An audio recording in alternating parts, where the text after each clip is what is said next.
आज Doubtnut app download करें। Doubtnut पर अपने सभी गणित, रसायन विज्ञान, भौतिक विज्ञान और जीव विज्ञान के डाउट्स का करो सफाया। बस प्रश्न की फोटो खींचो, एक ही प्रश्न को क्रॉप करो और तुरंत वीडियो सोल्यूशन पाओ। अभी डाउनलोड करें। नमस्कार दोस्तों, स्वागत करता हूं आप सभी का। आपका प्रश्न निम्न में से कौन ऊष्मा शोषी अभिक्रिया नहीं है। ठीक है, तो इसके लिए हमें यहाँ पर चार विकल्प दिए हैं। पहला विकल्प कह रहा है विहाइड्रोजनीकरण, दूसरा विकल्प कह रहा है एथेन से एथीन में परिवर्तन, तीसरा विकल्प कह रहा है प्रोपेन का दहन तथा चौथा विकल्प कह रहा है क्लोरीन अणु का क्लोरीन परमाणु में परिवर्तन। ठीक है, तो आइए हम अपने प्रश्न के उत्तर को समझते हैं तथा सही विकल्प का चुनाव करते हैं। ठीक है, तो सबसे पहले तो हम यहाँ पर ये समझते हैं कि ये जो ऊष्मा शोषी अभिक्रिया नहीं है, इससे क्या तात्पर्य है। ठीक है, तो ये जो ऊष्मा शोषी अभिक्रिया नहीं है अर्थात वह हमारी जो है वह ऊष्मा क्षेपी अभिक्रिया है। अर्थात जो है ये जानना चाह रहा है कि यहाँ पर जो ऊष्मा क्षेपी अभिक्रिया जो है वह कौन सी होगी। ठीक है, तो यहाँ पर जो हम पहले इसको लिख लेते हैं कि ऊष्मा शोषी अभिक्रिया नहीं है, इससे क्या तात्पर्य है कि अभिक्रिया के दौरान ठीक है ना, ठीक ना, अभिक्रिया के दौरान किसी भी ऊष्मा का शोषण नहीं हो रहा है। ठीक है, किसी भी ऊष्मा का शोषण नहीं हो रहा है, नहीं हो रहा है।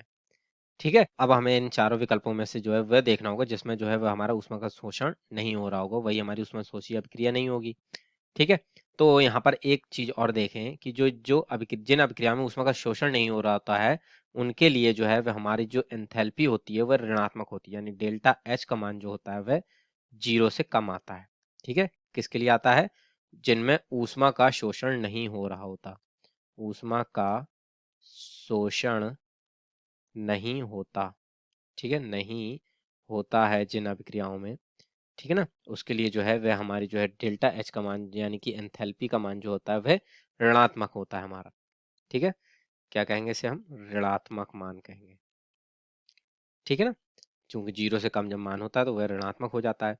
ठीक है, तो अभी ये जो है इस प्रकार से है। ठीक, तो अब हम देखते हैं कौन सा विकल्प सही होगा। तो जैसे कि हम पहले देखें कि विहाइड्रोजनीकरण, तो विहाइड्रोजनीकरण में क्या होता है कि जो है हम यौगिक को जो है ऊर्जा देते हैं जिसे वह अवशोषित करता है और बंधों को जो है वह तोड़ करके जो है 2 हाइड्रोजन परमाणु यहाँ से जो है निष्कासित कर देता है।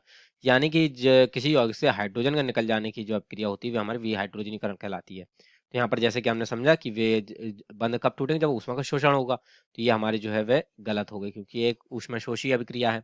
यहाँ पर हमसे पूछा जिसमें ऊष्मा का शोषण नहीं हो। ठीक है, तो दूसरे में देखें तो यहाँ पर भी जो है क्या है कि एथेन से एथीन में परिवर्तन।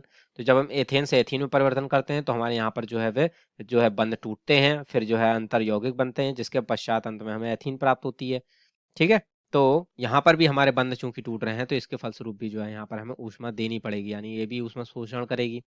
ठीक, अब जैसे कि विकल्प 3 में दिया है यहाँ पर हमारा प्रोपेन का दहन, तो जब हम प्रोपेन का दहन कराते हैं तो दहन के फलस्वरूप जो है हमारी ऊष्मा जो है वह उत्सर्जित होती है, ऊष्मा का उत्सर्जन होता है। ठीक है, ना कि हमारे यहाँ पर कोई ऊष्मा जो है वह ग्रहण की जाती है। अर्थात यही जो ये प्रोपेन का दहन की अभिक्रिया है यही हमारी जो है वह ऊष्मा शोषी अभिक्रिया नहीं होगी। अर्थात यही विकल्प नंबर जो 3 है वही हमारे प्रश्न का सही उत्तर होगा। ठीक, अब जैसे कि हमने यहाँ पर देखा था कि एक टर्म जो देखी थी हमने कि डेल्टा एच का मान ऋणात्मक होगा जिन अभिक्रियाओं में ऊष्मा का शोषण नहीं होगा। ठीक है, चूंकि ये हमारी कैसी अभिक्रिया थी?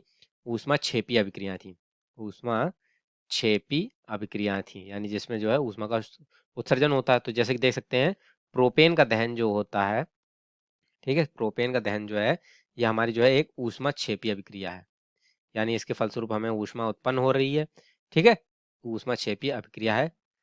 ठीक है, अर्थात इससे स्पष्ट हो जाता है, इसके लिए डेल्टा एच का मान जो है वह ऋणात्मक आएगा, यानी 0 से कम आएगा।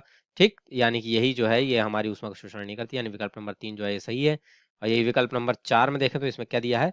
क्लोरीन अणु का क्लोरीन परमाणु में परिवर्तन। ठीक है, तो यहाँ पर जो है क्लोरीन अणु जो है ये है और ये परमाणु में टूटेगा तो ये जो बंधों का टूटेगा तो इसमें जो है हम ऊर्जा देते हैं, तो ये भी जो है हमारी ऊष्मा का शोषण कर दिया, यानी चौथा विकल्प भी गलत हो गया।